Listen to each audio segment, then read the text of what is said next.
Hello and welcome back to Wake Up with Dr. Cheryl, Wealth Transformation. I'm Dr. Cheryl. Have you been waking up to your unconditional love? Wow, it's already 2013. 2012 was sure a year to delve into transformation all over the planet, from monumental physical disasters to all the financial global crises, which is the divine's way of waking up people. Wake up to being too judgmental. Wake up to being too critical of yourself and others. Wake up to stop thinking any, and I mean any, negative thoughts, especially about yourself.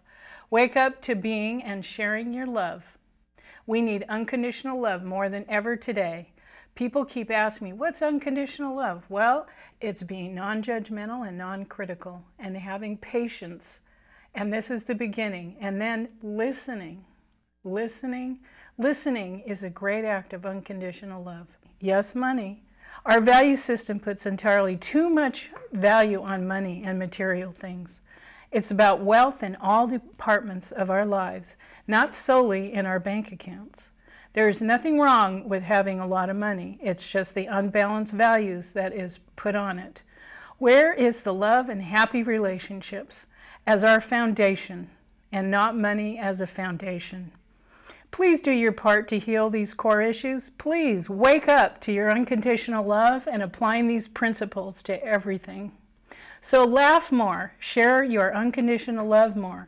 Why do you think our global community is in such crisis? Wake up to your happiness that you so deserve. Wake up to your freedom. And with that being said, how does a computer tell you it needs more memory?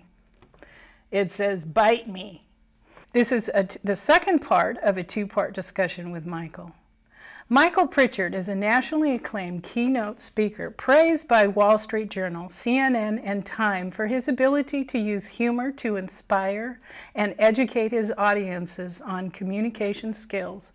Michael Pritchard is a big guy with a warm heart who, as one student described him, truly walks as he talks. He began his career on both the comedy stage and as a juvenile counselor in San Francisco's Youth Guidance Center.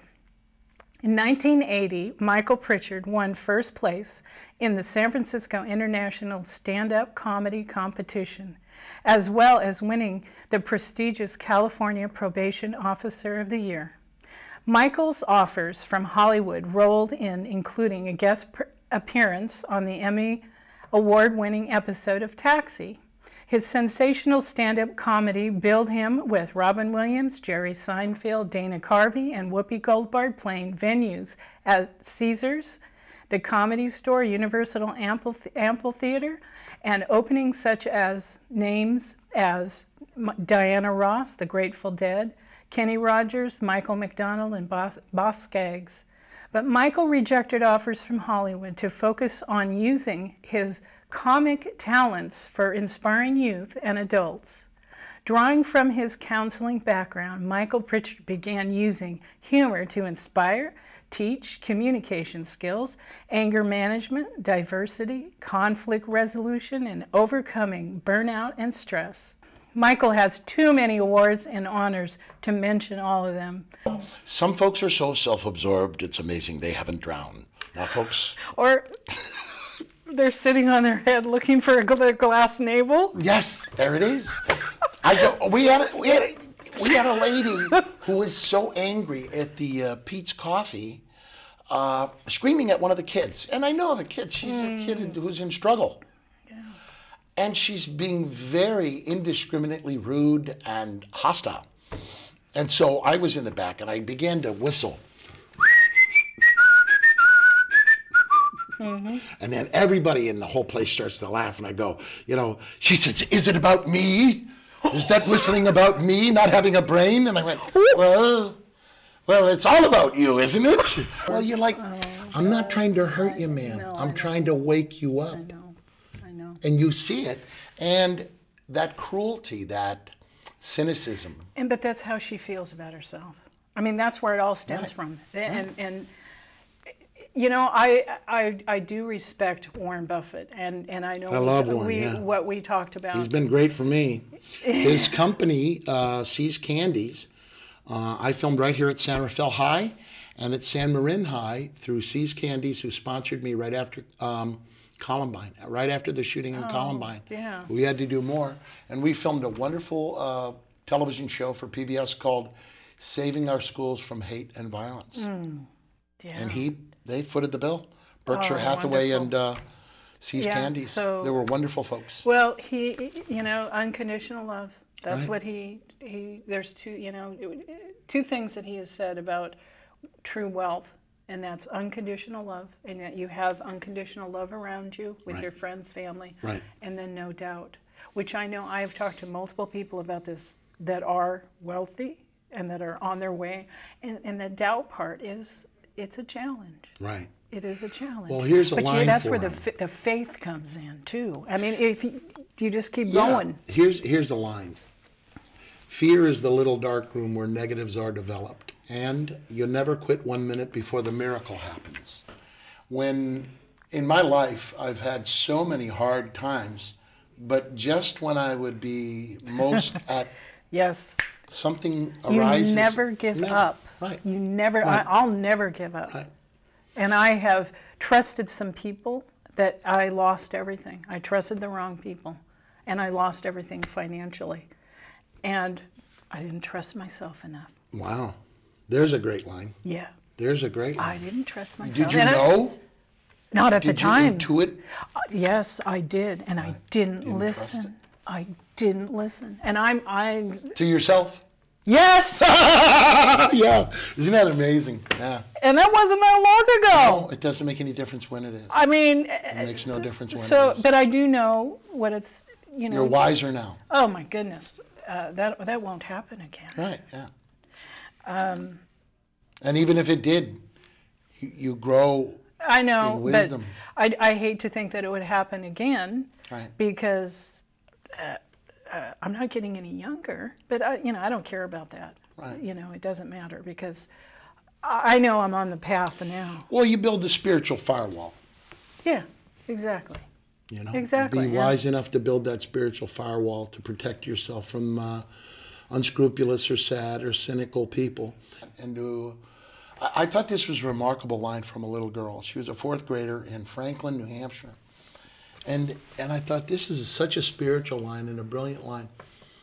I said, who could share what it feels like to be picked on or teased or bullied? And she was the first one, 4th grader, in front of 4th through 8th graders at this middle school. She goes, it was elementary through middle. She says, I refuse to bow down to bullies, and I refuse to be a slave to the fear that bullies bring. I love it.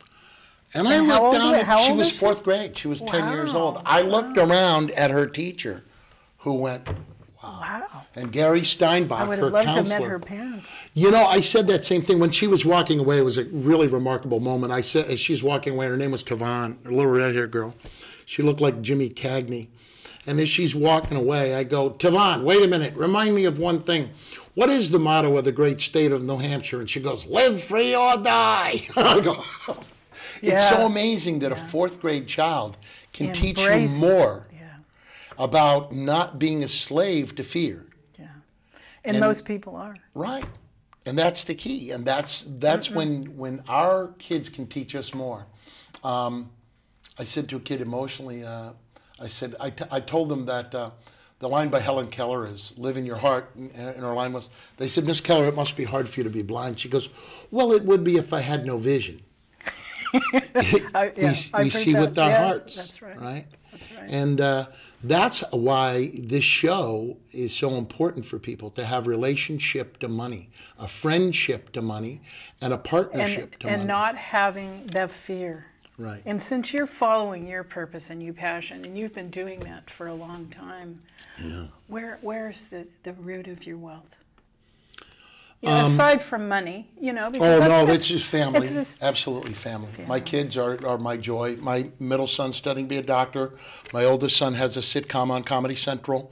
My daughter's works down here at Pinup, right down on 4th Street. She's marvelous young hairstylist and a guitarist and a writer. And So the She's creativity is flowing. And my wife is a writer, so Yeah. our home is just full of ideas. And I try to teach kids all the time, think outside the box, right? That's why I liked being an ADD kid when I was a kid growing up. And dyslexic, I had a kid who said, hey, he goes, hey, Mr. Pritchard, did you know that the word silent and listen have the same letters? I go, wow, how'd you know that? Oh, I misspell a lot. Everybody looks at me, but I'm lidesic. And then he said, how about this? Secure and rescue, same letters. Mm-hmm. How about this one? Heart and earth, same letters. Yeah. And then he had the the kicker I love was, and did you know that earth without art is just eh? Isn't that amazing? So when we watch kids think outside the box, the creatives, this is why the top billionaires in our world are dyslexic. Yes, exactly. Yeah. Richard Branson from Virgin Atlantic, John Chambers from Cisco, Paul Orfalia, Steve Jobs. Yeah. Steven Spielberg just came out recently, and Steven Spielberg. Well, that doesn't surprise me. Yeah. Abraham Lincoln. Right. I don't know. Einstein. Well, Einstein for sure. Yeah. So here's what I love.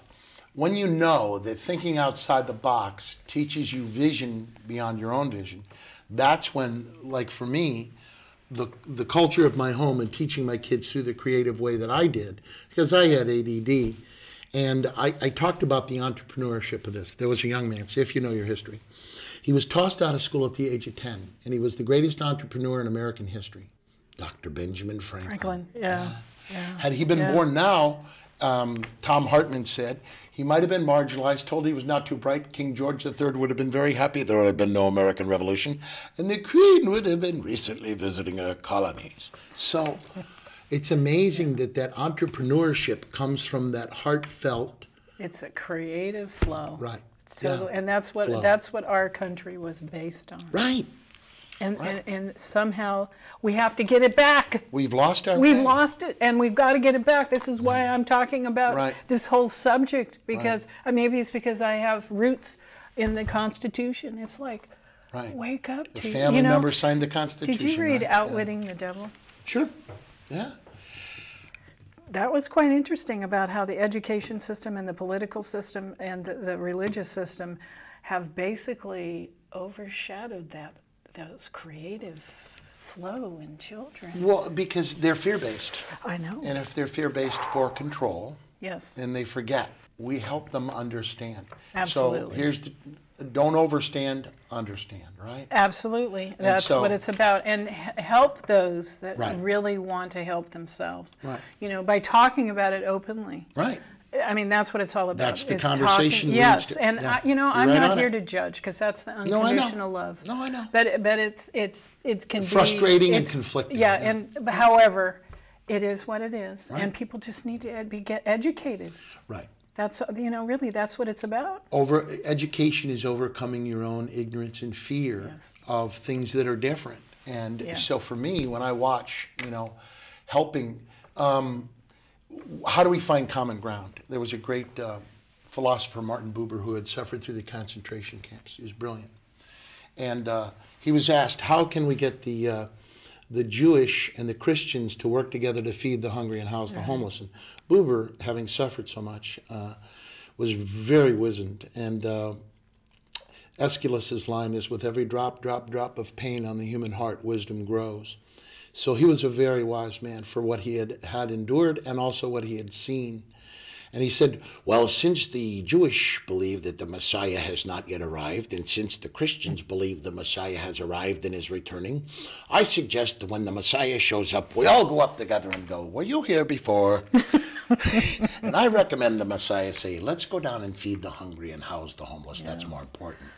And I think we know that any situation we come across in the religious diversity that we have in our world is really better fed by all of us unconditionally loving to a point of serving the poor and the hopeless and the downtrodden and the afflicted. And when we do that, all the light returns. There's no struggle between light and dark. No, right? no, absolutely. Yeah. Absolutely. We're on the same frequency. No, and that's the key, frequency. You know, this is where, you know, I talk about journey to frequency, Right. and it's the journey that we go through for the awakening. Right. And that's what I pray for every human being Right. on this planet. Right. Especially my family. Right. But you know, everybody. And when they can get to that level, then they'll be free. Yeah, but they don't know that, do they? No. And What inhibits them, do you think? the unknown, fear. It's fear. Mm-hmm.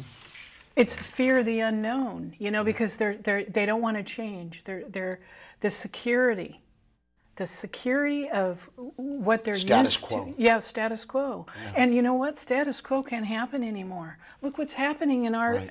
I mean, all the crises that have happened in Shift. the last 4 years. Right. You know, and especially 2012.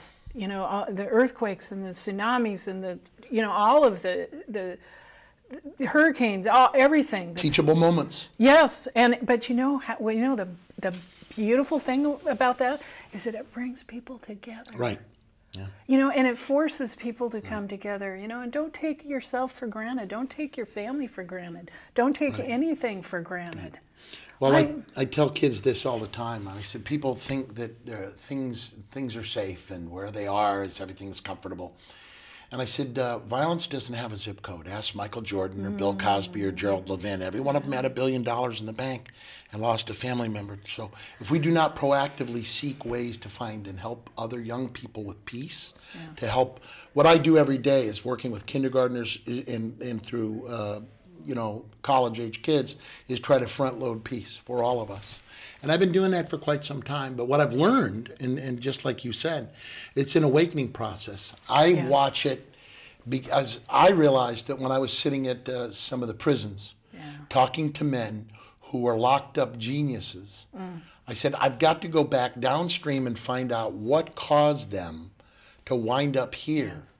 And a lot of times it was ADD, it was dyslexia, it was Asperger's syndrome. Or they were abused as children. Or sexually, physically, or emotionally abused, Yes. And you find that darkness, that sadness, that hurt, that pain can be ameliorated just through the loving mentoring of one true adult. And that care. You know, and he didn't have all the answers. Right. But just be there. Just that security of knowing that there's unconditional love. Right.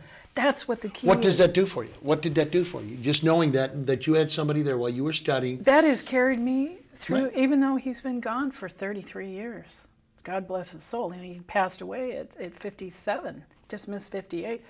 He's here in my heart. He's all around you. He's here everywhere with me every day. Yeah, I agree. Because I knew that he loved me no matter what. Right.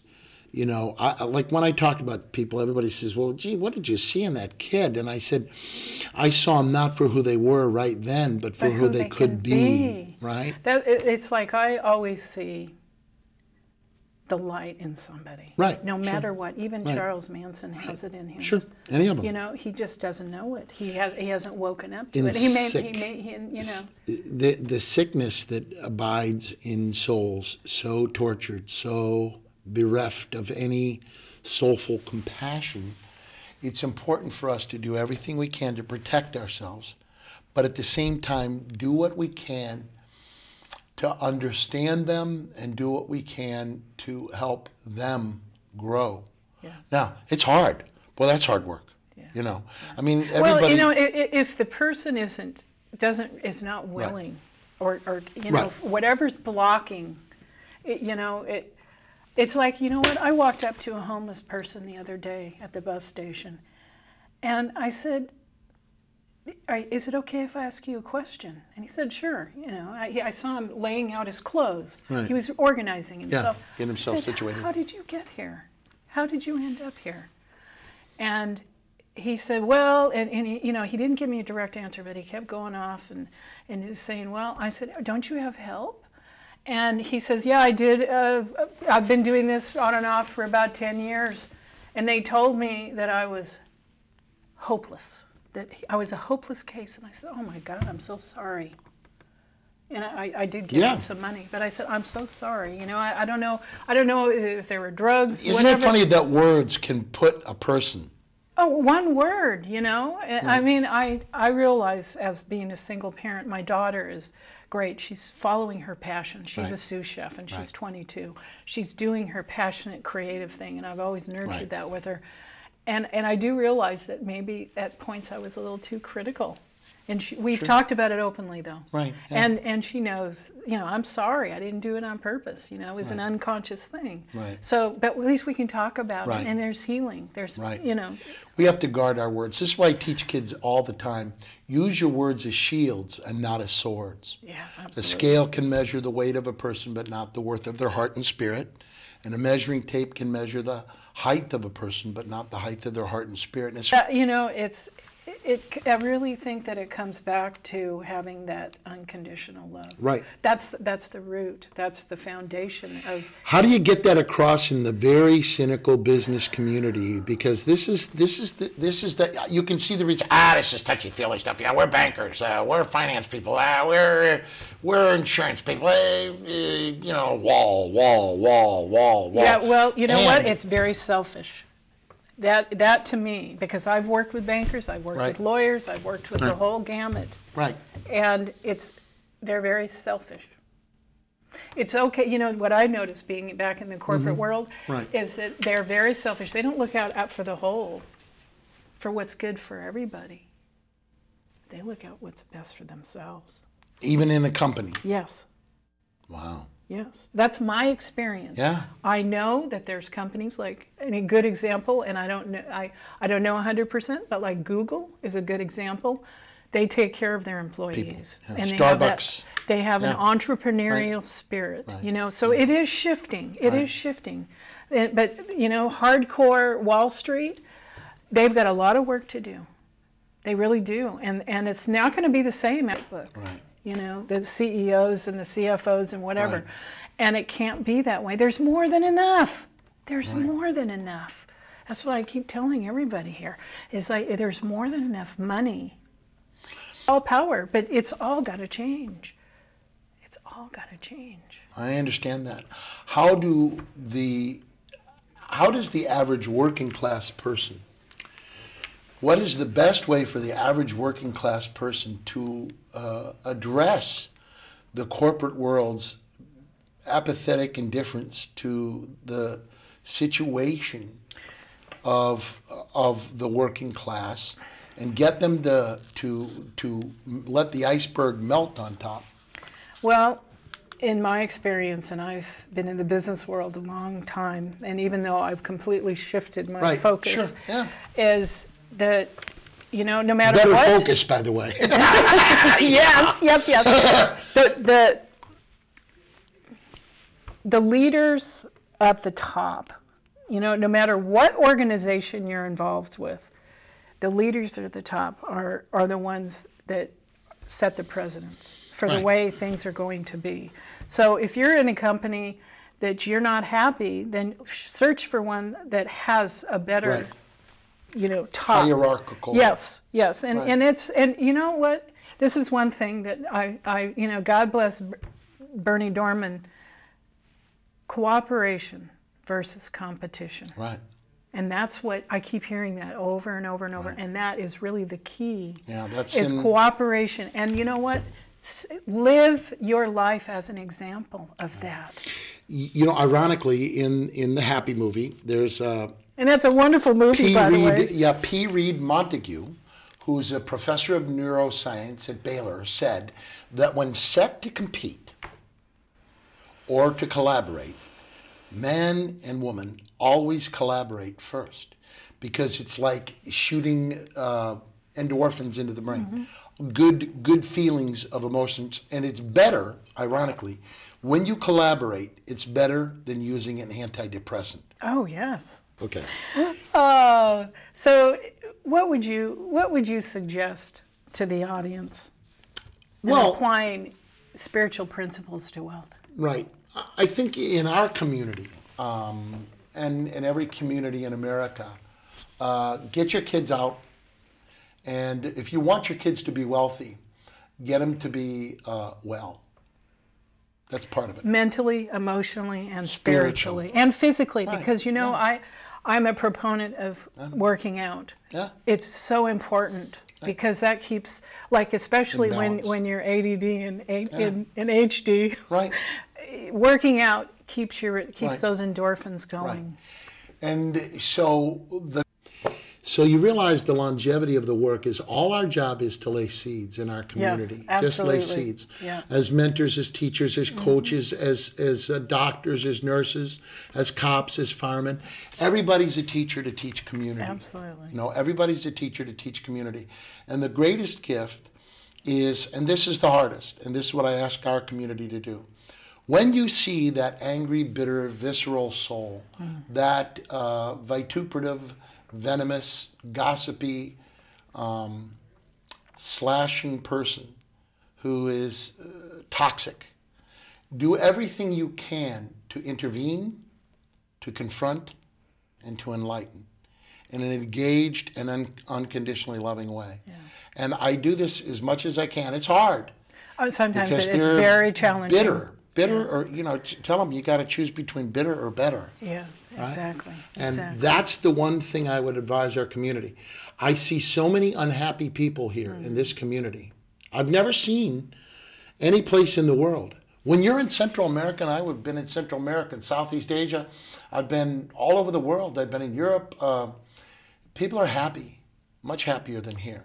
Oh, we have so much more, and our community has so much more. Well, it's too much. You know, we've had so much so fast, and we take it for granted. Right. And we waste so much of our resources. Right. And I know that I'm honing back in myself. Right. Yeah, simplify. Simplify. Yeah. Simplify. Right. I'm with you. Yeah. Oh, this has been great. Well, and thanks. I'm so happy Love that to be you with came. you, Cheryl. You take care of yourself. I look forward to keeping up with what's going on with you. And thank you. Thank you for being here. Blessings to all of you. Happy New Year. Peace on earth, goodwill to men and women and everybody. Thank you for watching, and we'll see you next time. Good night.